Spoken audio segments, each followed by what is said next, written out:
very much for coordinating this. Hi, And Sanjay. thank Good you, to see you Marcio, all. for joining us. So very quickly, I will introduce your firm. Of course, you don't need any introduction here because you have everybody literally in this room has been waiting for the last few days just to hear you speak. But Studio MK27 was founded by Marcio Kogan in the late 1970s in Sao Paulo and became a collaborative studio in the 2000s with the inclusion of Diana Radomeisler, Susanna Glogowski, Renata Furlaneto, and Mariana Simmers as directors. The office has won over 250 international awards with the mind-blowing work that they are doing.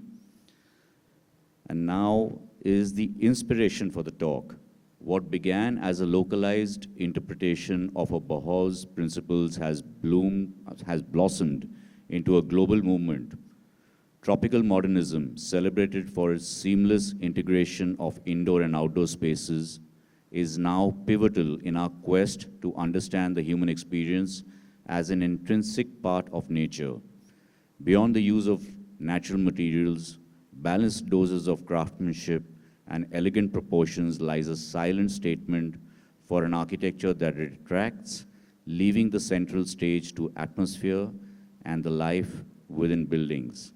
Thank you very much, Marcio, and over to you. Thank you. Thank you very much. Okay, today I'll tell a little bit one story, the story of my life or my architectural life. You can go.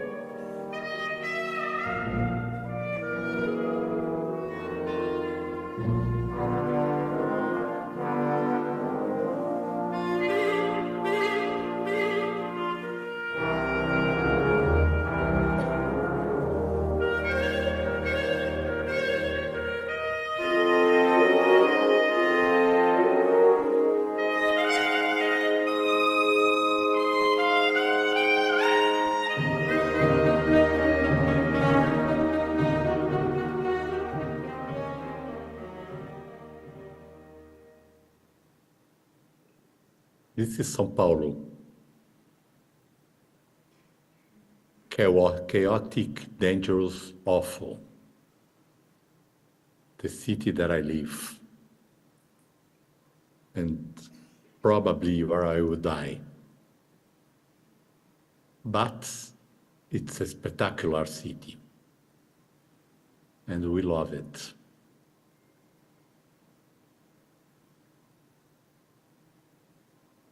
When I was 8, my father was an architect engineer, and he designed some important modernist buildings in São Paulo.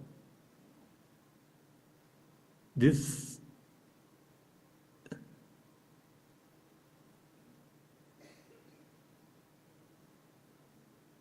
is the house that I lived in.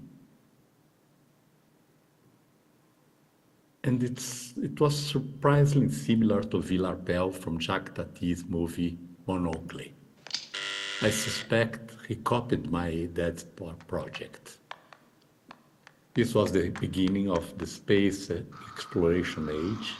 They are both extremely technological.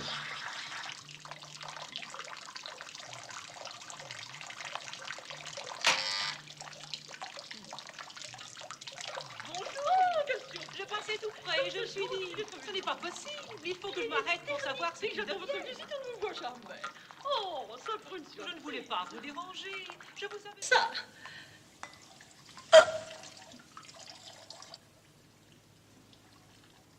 Ah, mon steak.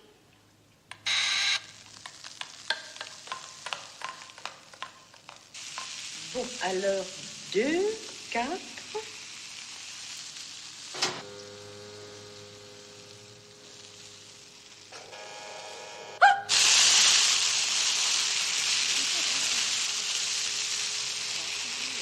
reculez, putain, c'est pour le jus.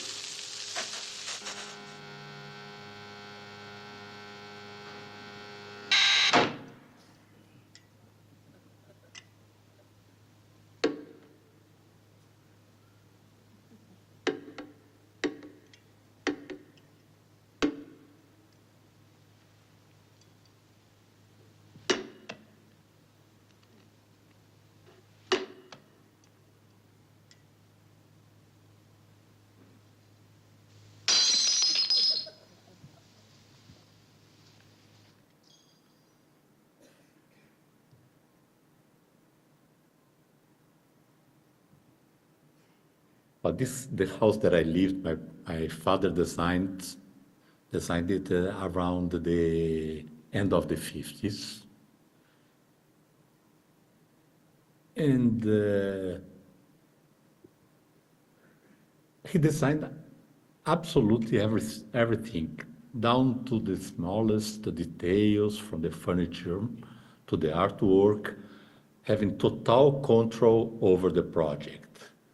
I think this fact influenced my professional career, was responsible for my obsessive compulsive disorder, OCD. And here, for example, the top left, it was an artwork that was a carbonized tree root. The library, the rug, the table, everything completely 100% designed. And shortly after this, in the beginning of the 60s, my father died. And of course, my life became black and white.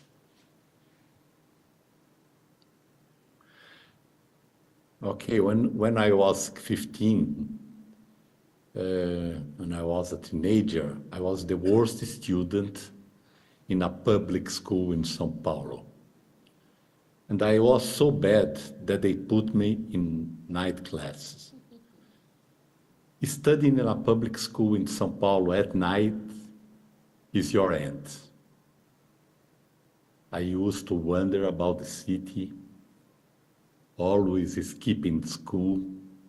This allowed me to see two incredible things. One was Pelé. I don't know if you know, it was the most incredible soccer player in the world. I used to ride my bike from school to Pacaembu Stadium and watch miracles happening in front of me. I witnessed God several times. And just a curiosity, I used to leave my bike against the wall of the stadium without a lock during the match. And when I came back, my bike was still there. Nowadays, this would be considered one more miracle, to be absolutely impossible. The second thing was the silence. One day it started to rain and I ran into a movie theater. I had no idea that what I was about to watch. Just 4 people in the theater, and I noticed that the film was X-rated. The lady at the box office, with her light green skirt, suit, and bouffant hair, was only concerned about selling another ticket.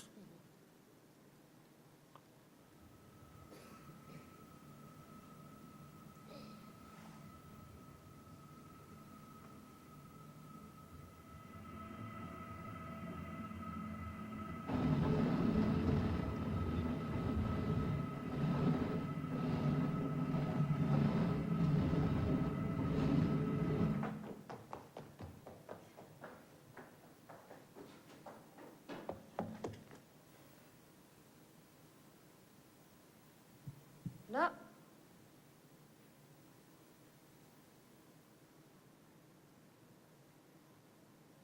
It was The Silence by Ingmar Bergman.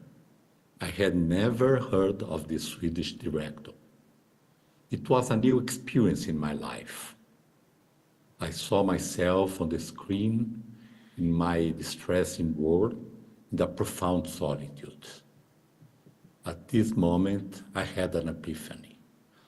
I began to understand the meaning of the word poetry. Until then, my life had been black and white, and after this movie, my life was filled with color again. My life would be permanently marked by this moment.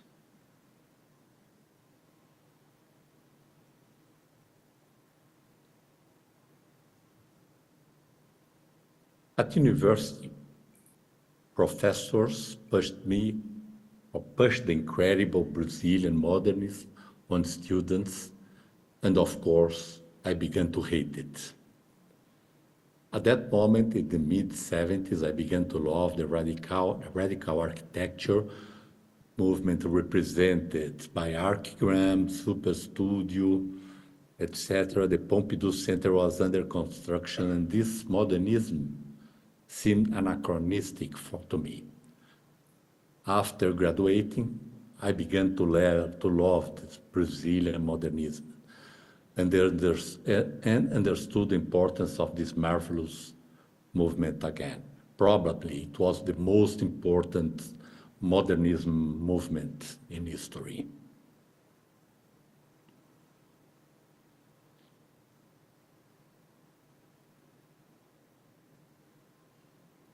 It began in the late 30s, and we had the Brazil inauguration in the beginning of the 60s.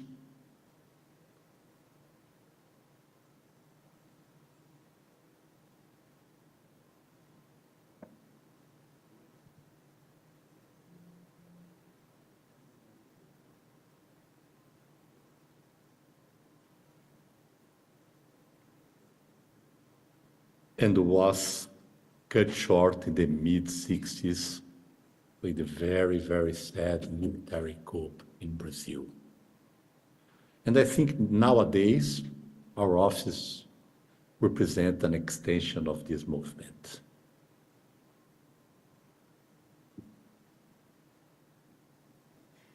While I was in architecture school, I began making shorts.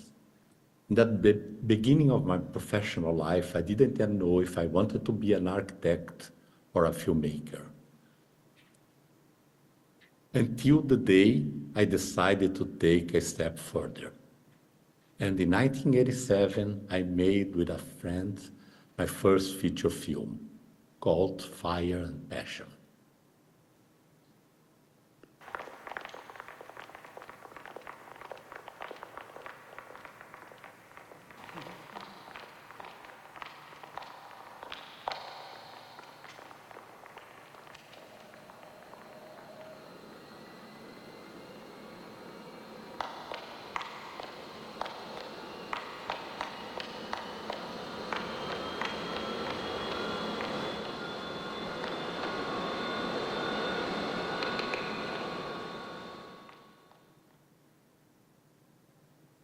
Before this film, I directed 13 short films, and they were a huge success. I won a lot of awards everywhere around the world.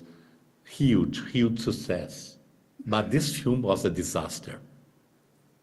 I lost my money, and my architecture office was ruined because I had spent 8 months away. So at this point, I decided to be an architect full-time. Now, when I look back, I realize how much filmmaking influenced my architecture. I brought to the architecture 4 important things. The first one is the teamwork, the importance of working as a team. Very important for filmmaking and often overlooked in the field of architecture. I brought it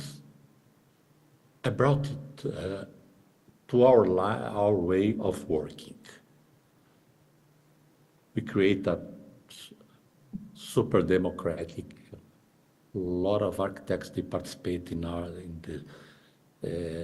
the creation. They signed the project with me, and the Studio K27 is known as extremely collaborative. There are, I don't know how many people are now because Mariana never tell me the truth. And I think it's a little bit more than 60, but she said that's around 40, because I don't like to be big. And maybe you have a kind of a secret office behind the curtains. Widescreen. My fascination with the widescreen proportion is clearly visible in our architecture.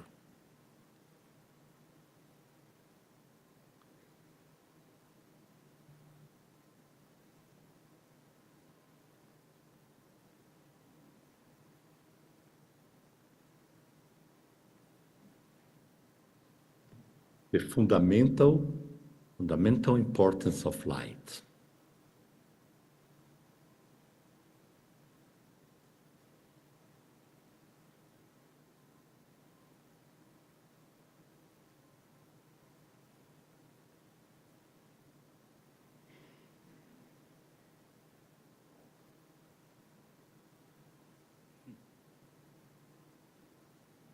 And the storytelling.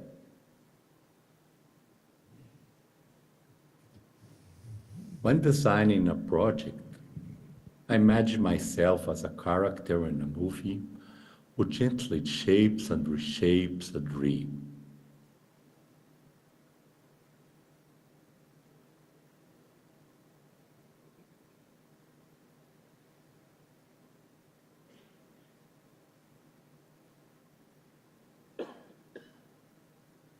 The phone rings, bring me back to reality.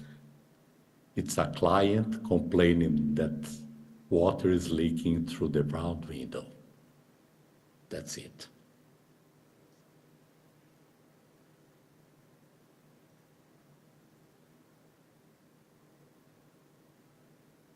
So I joined Marcio and this story back in 2008.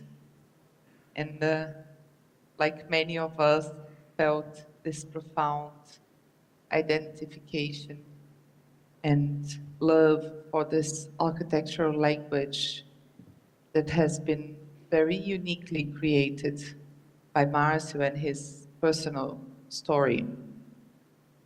And I was in charge of publishing this and bringing the projects to the world. And I noticed from a very early stage that we were being labeled as the tropical modernists.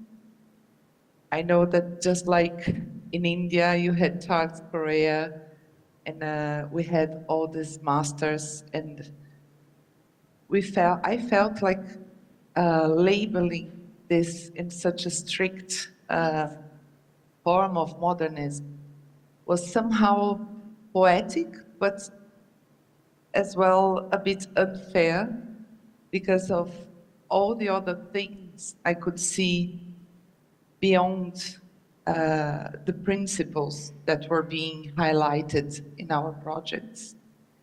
And then I started to see a bit more to it than the most immediate characteristic, which is the integration.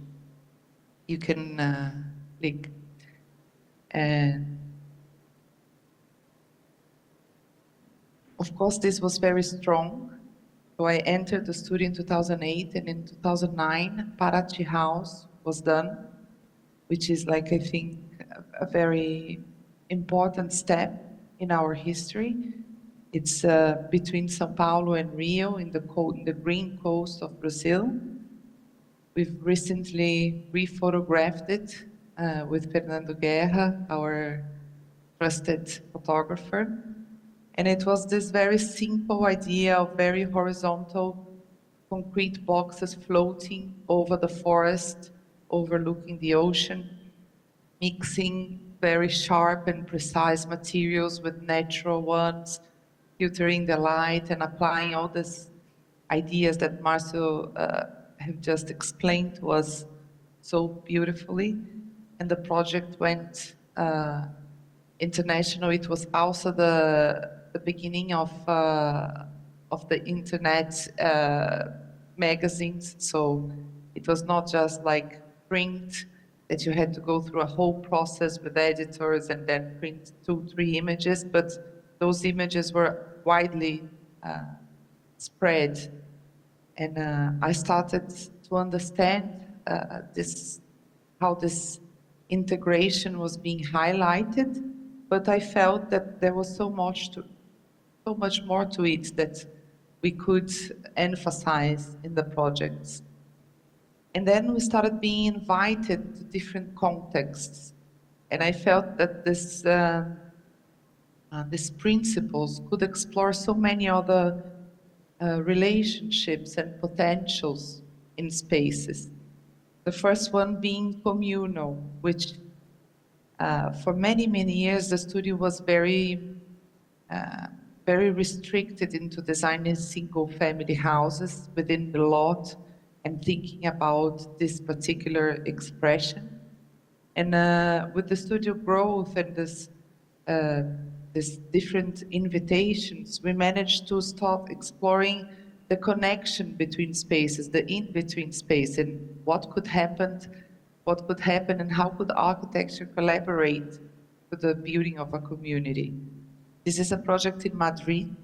It's like 15 minutes, 22 minutes away from the center, from the city center, so it's slightly peripheral. It's after this big park they have in Madrid. It's like 10 kilometers.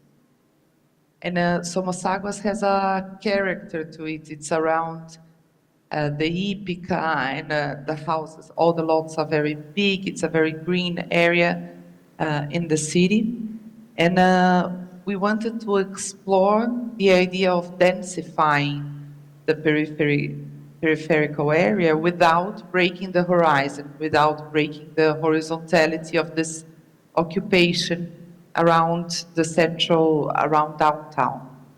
And we call this a meta project because so many times we have replicated this principle of densifying without disturbing the horizon or the landscape. And here, Madrid has an average of 80 people per hectare, and in Somosaguas, which is a whole block, we have an average of 130 per hectare. So we managed to achieve the main concept. And we started wondering what we wanted to create and how we wanted people to feel, how we would use materials and create this profound integration with nature, but still very urban.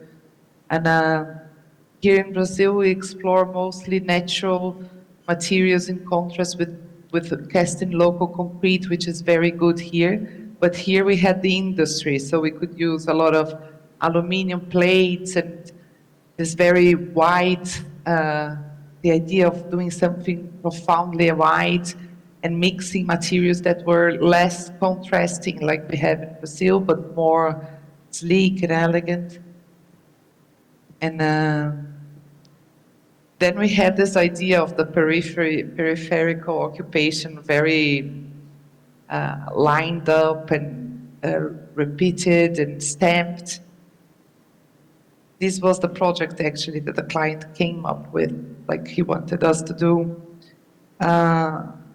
strips of houses, but we wanted to bring a perfume of the villages, of the medieval villages we see in Europe. Why are we so enchanted with these little corners and narrow streets where the car can come?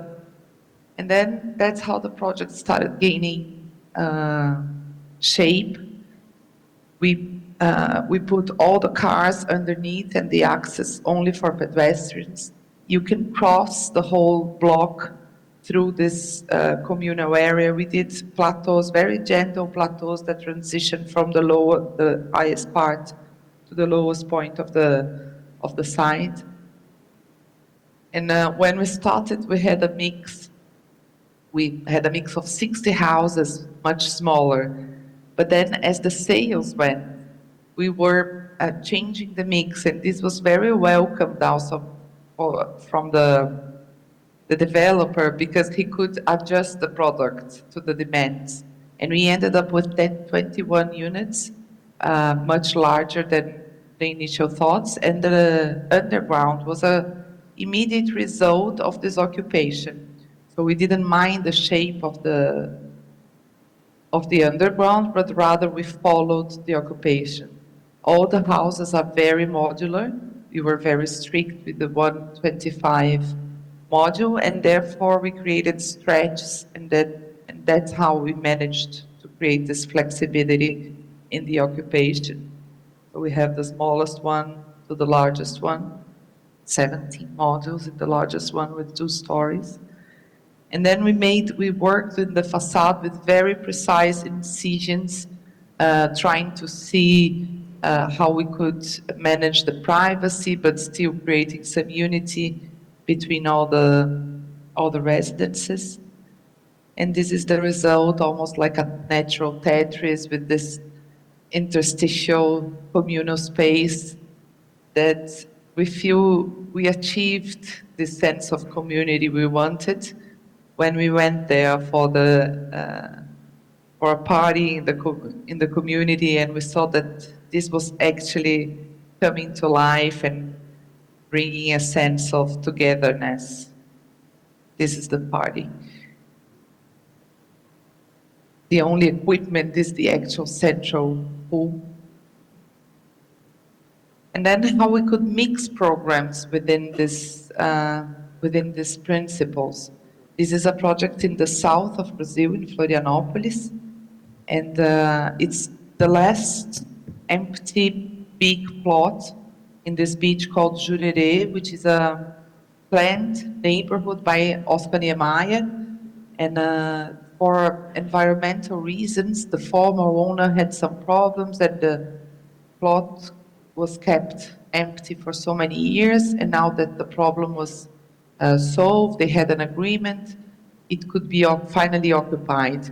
This vertical axis is the only commercial street in the neighborhood.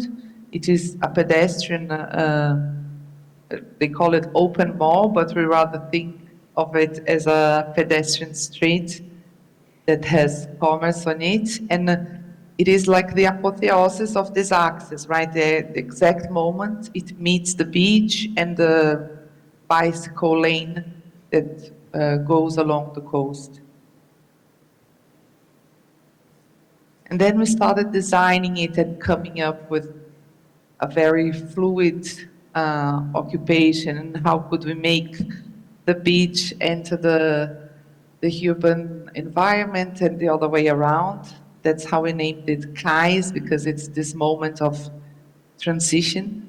And then we created a central square, very lush in gardens, and also allowing that we wouldn't have only beachfront units and then all the others would be looking backwards, but rather exploring different moments, different views and possibilities for the block.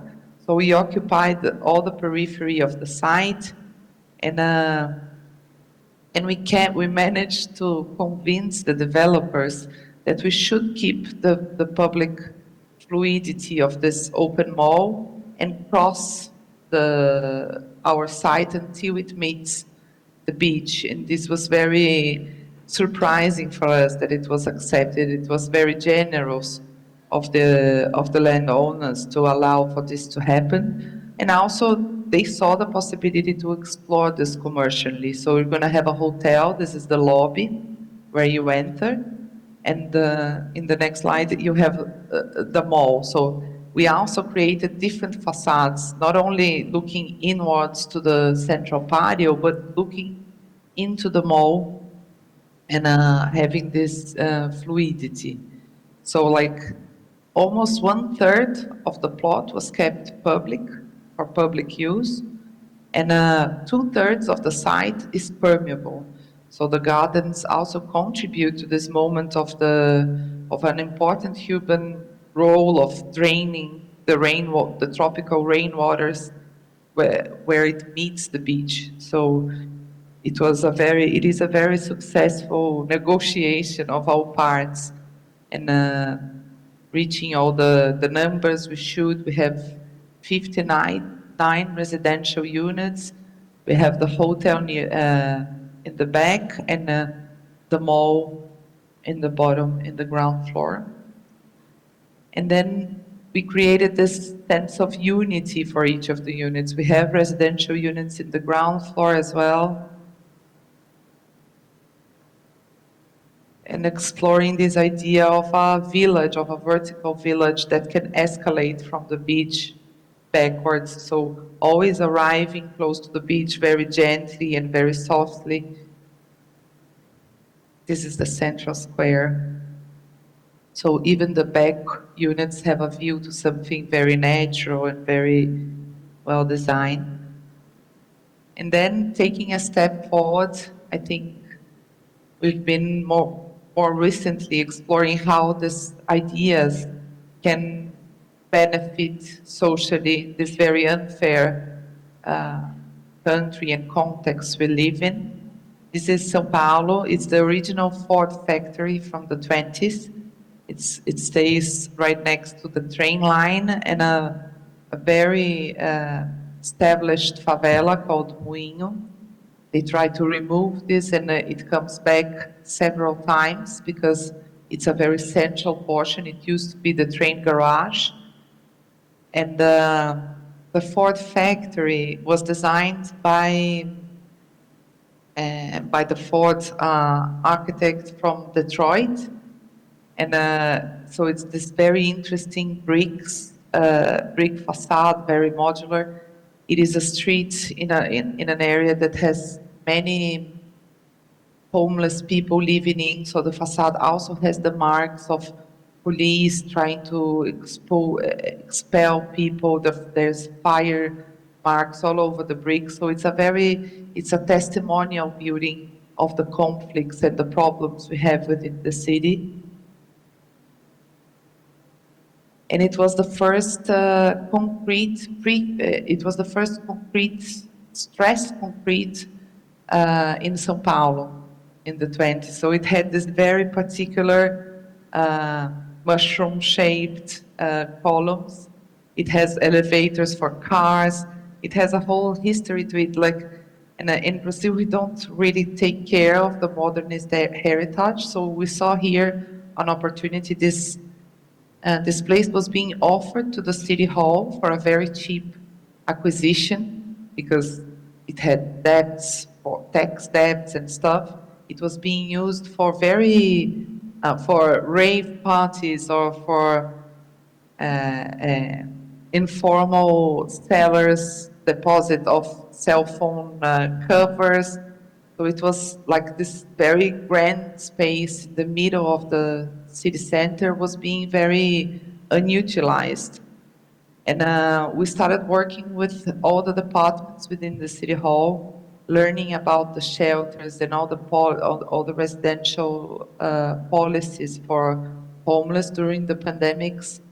We had an increase of 300% of homeless population, but still the shelters, they remain empty. They only get filled when there's a storm coming or there's a night that it's going to be too cold. And we started studying with them what were the reasons behind this. I think not only for the quality of the buildings, but rather they separate men and women. You cannot come with your dog, which most of them have. You cannot enter with your car where they keep their possessions, and most of them start exploring a little bit the wealth they find in trash, and they start recycling. Brazil is a leader in recycling, but mostly because this population is taking care of this problem by trying to extract wealth from the trash. You can go. And then they provide food in the shelters as well. So mostly people go there to eat and leave the shelter. And then we started looking into references and how could we create a grid within those columns and create centralities. One important aspect of all the social studies we read and they shared with us was this ability that, first of all, the problem of homeless people was not only income, because most, like 65% of them have incomes over the minimal wage, because they work from the trash, because they sell things informally on the streets, they deliver things with bikes, and so they all manage to have some income, but they cannot make the leap of reattaching to society. So it's more of a problem of a bonding with the organizations of society and how to create possibilities for the income to grow, how they can be employed more formally or in activities, more productive activities. And then we started creating this mess because they organized themselves in groups already. This very human instinct of gathering had to be explored, because this was so in a group, some of them go search for food, some of them take care of the kids, some of them go create resources in different ways. And we wanted to allow for these different connections to happen in this big space. So we went from an organic perspective organization, from cell to tissue to organ to organizing the whole body of the project. We created this cell that could be perfectly placed within the structured grid. And it would be like a wooden, a prefab wooden cell that could occupy this building. And then when the problem is not here anymore, we hope we get there, it could be removed and this building could become something else, restored and becoming able to be transformed and repurposed. And then we created little communities of 10 cells. And every 10 cells, we would have one kitchen, we would have 8 rooms, one kitchen, and one central square, the social space where they could gather and they could start forming connections and reorganizing themselves socially. And this is how the whole body would work. On the left, we have this original building. The addition is to the right, so we could split people with dogs and without dogs. The people with dogs, which is a main source of conflicts between them, would have their own private square so that the dogs could live outdoors as well. And this is how the level of autonomy could be gained and explored here. It is a new legal figure that they created for social housing, which is the rent. So they could start renting for a very low amount, one bed in the middle of 8 people. So 8 people would share a bathroom, or 4 could share a smaller bathroom. We created some options here. They would have their own furniture. And then once they evolve and they start connecting with all the organization, redoing their documents, many public services that could be offered here, they could evolve to number 2, where every 4 of them would share one bedroom. So it would be slightly more expensive, but they could enjoy more privacy and start valuing their individuality more. And then the final stage before they could go to social housing would be every 2 or 1 people would have its own cell and start managing its own stuff on their own, which would be the highest level of autonomy they could reach, and they would have their own kitchen, not only using the communal kitchen for every 10 cells. So it would be like a strategy on how could social services reach these people and slowly creating possibilities for them. On the back, we have this very big park where we could have urban sports. They could grow vegetables, a big source of possibilities. We would have the trash transformation and recycling center, which is very important for them. We have the parking lots for their cars. You enter through this, the connection between the new building, the addition, and the old building.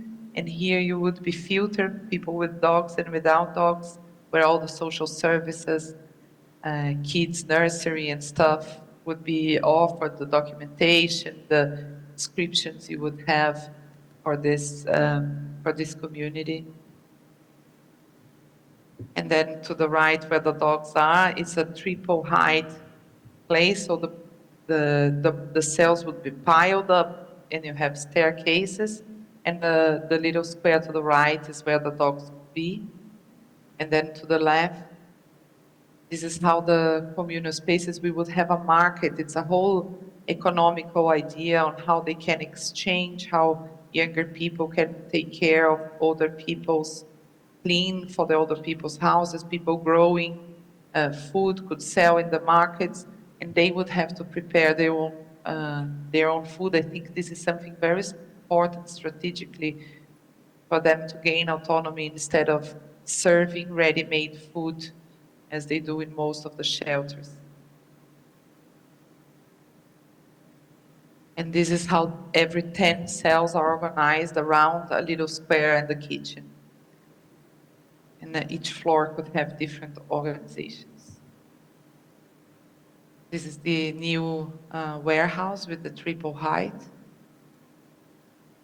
That's just an utopian idea on how this language and these principles of architectures could also contribute more to society.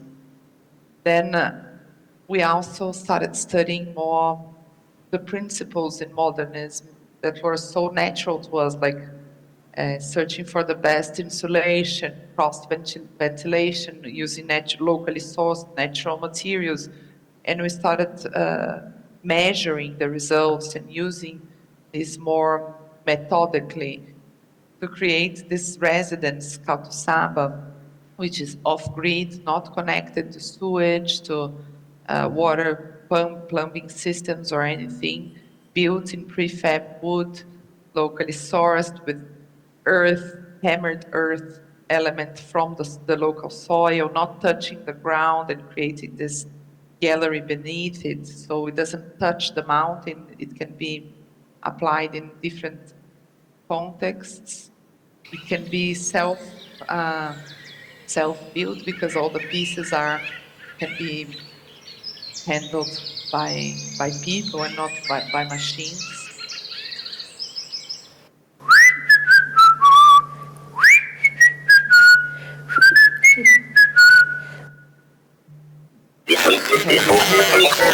Walls that contain the house, and the flooring is also with earth. For all the walls, we have insulation. It's a mountain area, so it gets quite cold in the night. And we explored some startups that were creating materials to allow for sustainable construction, such as recycled plastic insulation layers. All the house has cross ventilation, all the rooms. We also have these folding doors that can filter the light when the sun is setting. And we have very vintage salamanders, we call it, for heating in every room.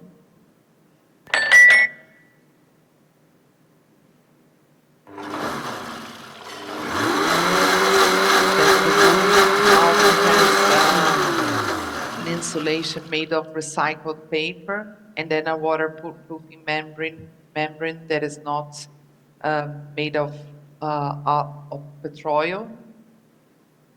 And this was the first house that got a platinum certification in Brazil for residences, because not only we were researching and applying all these principles, but also measuring and controlling everything so that we could present the documentation for the certification.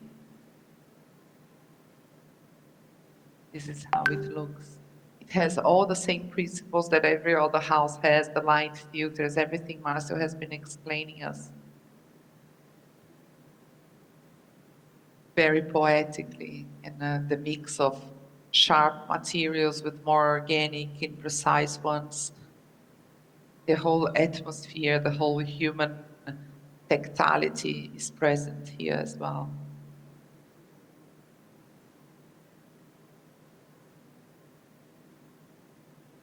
The horizontality.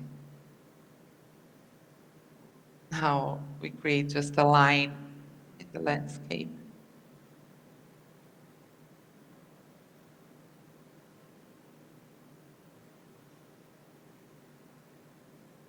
Then we also explore the possibility in a hotel, in a resort, luxury hotel, how to be invisible. And I think in most hotels in the Maldives, you see those constructions that are almost like caricature of what would be a local architecture. So they have this roofs and stuff, and I think it took us a while to convince the client that we could make something very low, very gentle, very discreet, almost like melting into the landscape and giving nature the main role. But also we convinced him of something that was magical, I think, which was to create a village within the hotel, like to question this idea of extreme privacy, but rather bringing something to the table which would be creating a sense of community, people being seen and seeing other people. These are the rooms and how we designed every single detail, just like Marcio's dad in his house. We designed the handles, we designed the lamps, always mixing natural materials, creating very organic feeling to the place. This is the spa, very white and very whitewashed. It has a different feeling. The flooring is in pebbles, very tactile to barefoot. And this is the reception area with this reflecting pond. And all the cabanas for massages are spread around this, like this lagoon garden. And then the village is this small construction, nothing is standing out, but that creates a life, something that can bring food and beverage revenue from other hotels, and that can have temporary programs, temporary markets, which is being very widely explored by the owners with this temporary events. This is the beach club and the cabanas, which we also designed every little detail, overlooking the lagoon. We had the main pool that is very dark and very serious, very square. Then in the beach club, we have something very organic and sensual. Every restaurant within the village has a different. This is the tandoor.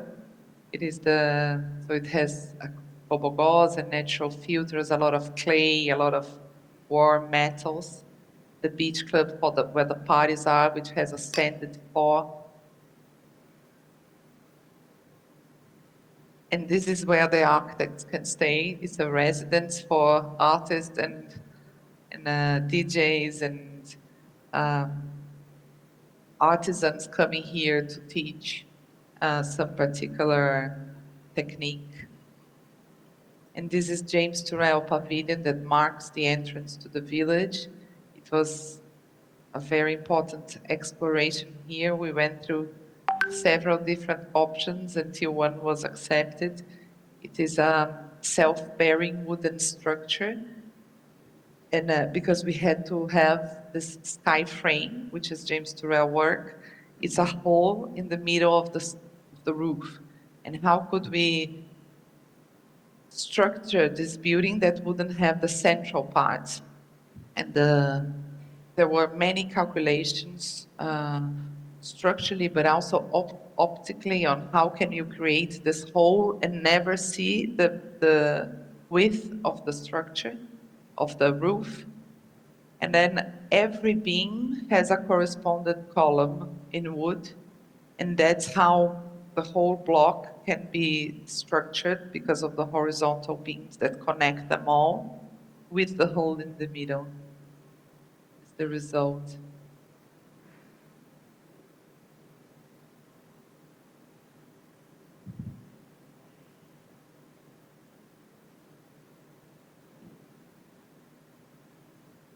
Then a more subtle integration, which would be blurring the limits of Inside Out. Mi Casa Volume C, it's a furniture store here in São Paulo. They already have two volumes, Volume A, which is a metallic structure, and Volume B, which was designed by Marcio and our team back in 2007. And then we had this new lot to explore something different. We created an adjustment on levels, on how to connect them, but still remaining connected to the street. We had just finished Catuçaba House, and we were very much into exploring this important natural resource of Brazil. So we have a wooden structure, very modular, collecting the rainwater and bringing electricity through the piles in a very well detailed manner. Then the beams and the cables, air conditioning on top, and then we clad this with polycarbonate that creates this diffused effect of in the outside and on the inside, reflects and creates the silhouettes of the trees around. And it's a perfect cubic volume, double symmetry with this huge Noguchi lamp in the middle, this sphere. And then this was the opening collection with very important tonneau chairs and this very well-designed dog.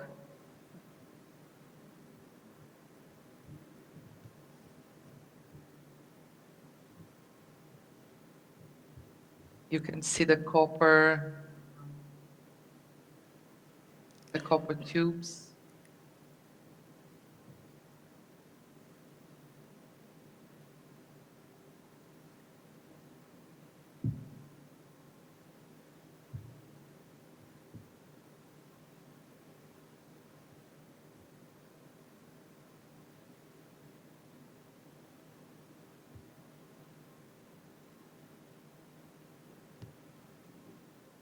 Then more recently, we designed a pavilion we won a competition for the Brazilian pavilion in Expo 2025 in Osaka.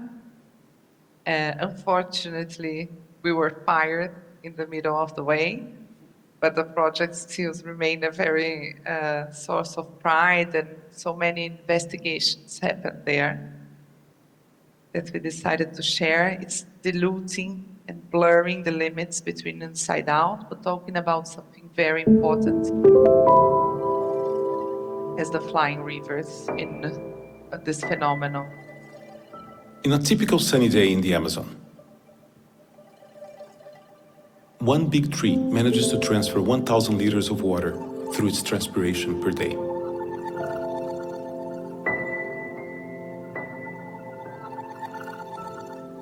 There are 400 billion trees in the Amazon forest. That means 20 trillion liters of water into the atmosphere every day.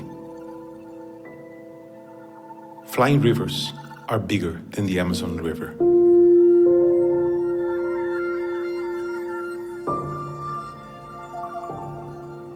The humidity follows the path over 6,000 kilometers, skirting the Andes towards the south of the continent.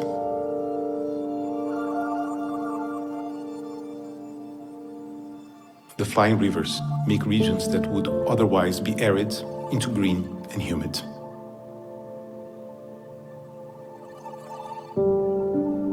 The water that comes from the flying rivers feeds 1 billion people every day and keep alive more than 100,000 species besides ours. 水 물, toi, 마지, ilma, 水, The longest river in the world is in the sky. water, ishq, 水 pani, toi, water, 水 acqua 미즈, agua.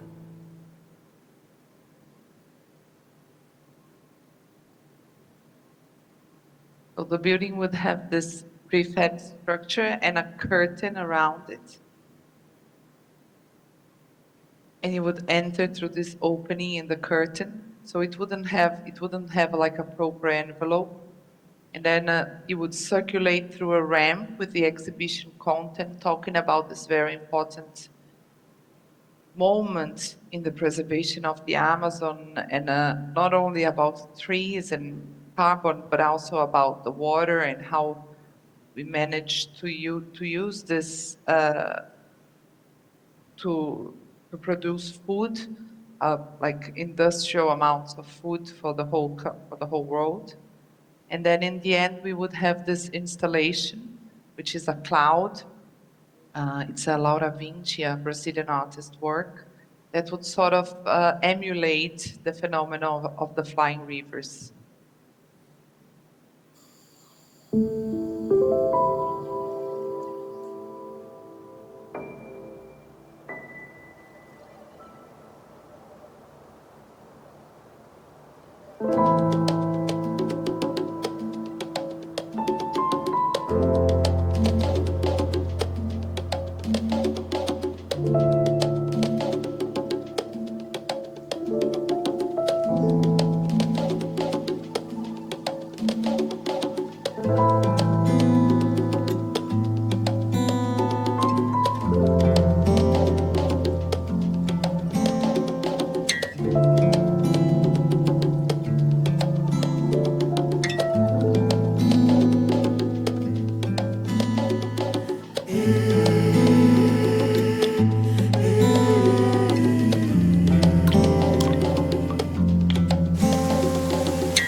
And the idea would be that this cloud would dissipate throughout the whole expo.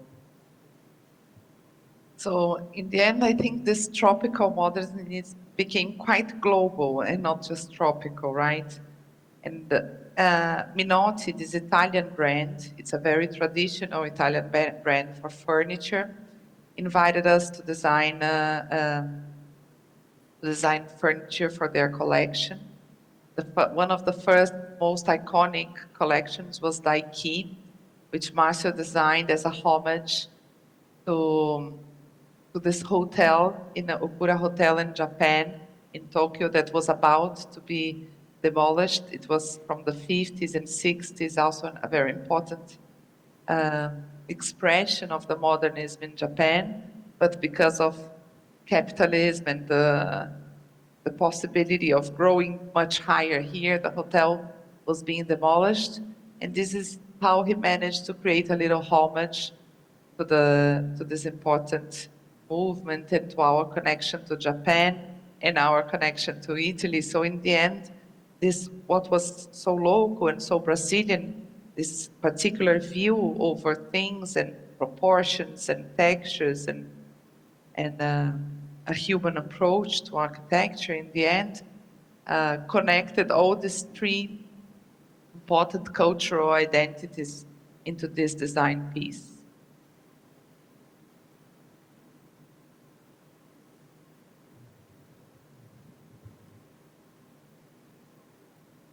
It was featured in a Mission Impossible film.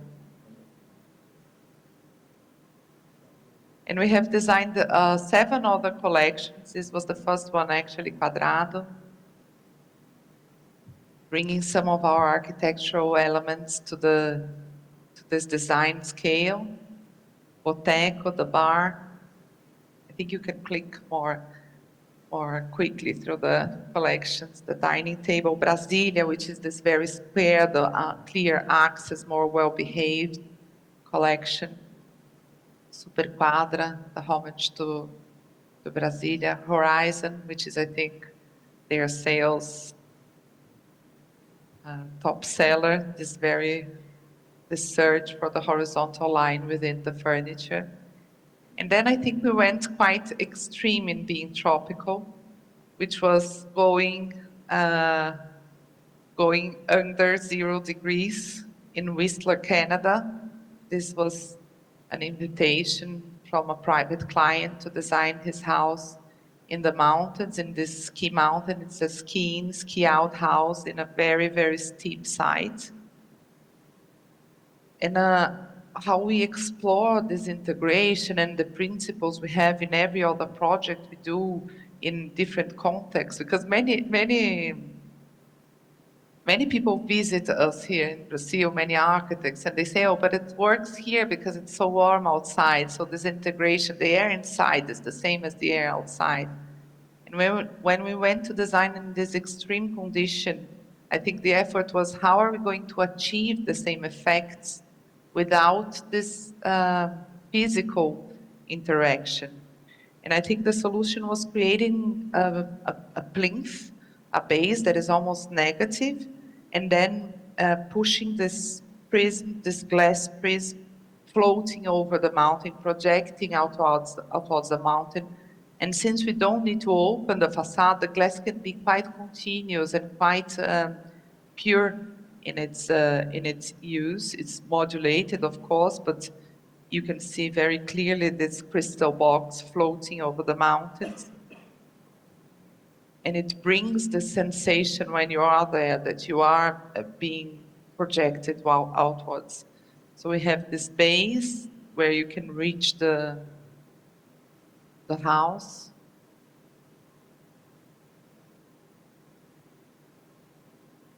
And an inner wooden box with the program, the bedrooms and kitchens.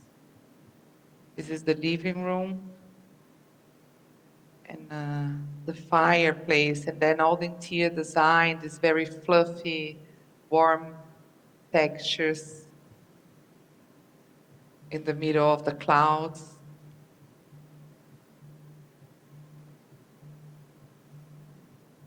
The entrance to the main room.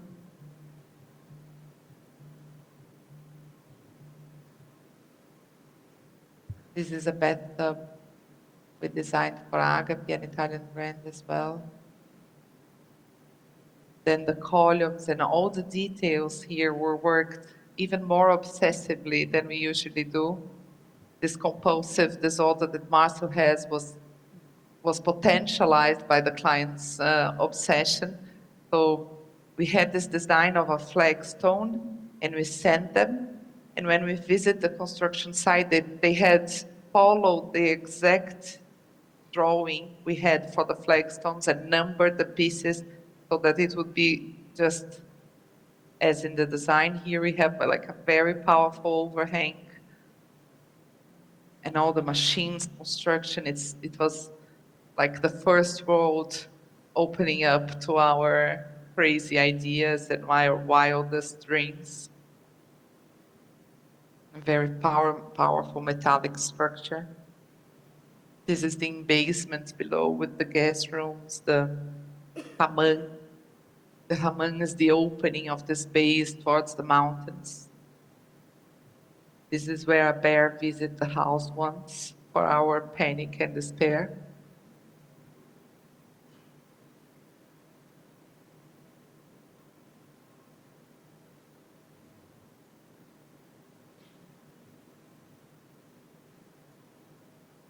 They had a totem made by indigenous tribe in Canada. The client is an important donor for their cause and their organization, and then they created this totem for him, like a return and a thankful. So this totem was brought through a helicopter and placed in the patio of the house.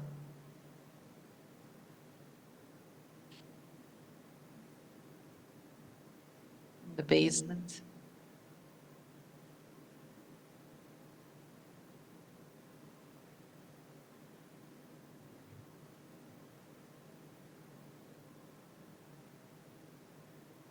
These are the tropicalists and their fluency with snow and mountains. Marcio, in this exact moment, fell in a hole. And after that, I had life insurance made for the studio because I think we went a bit too far here. But this was a little bit of our explorations and studies in the last years. I hope you enjoyed it.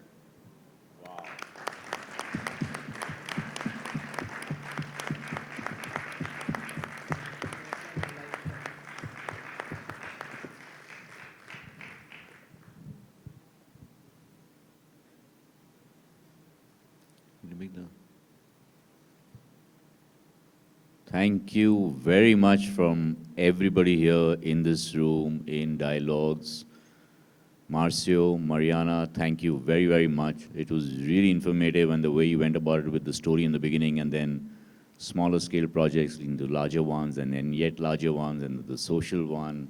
I mean, amazing collection of all typologies. Thank you very much. Once again, guys. Thank you. Thanks a lot.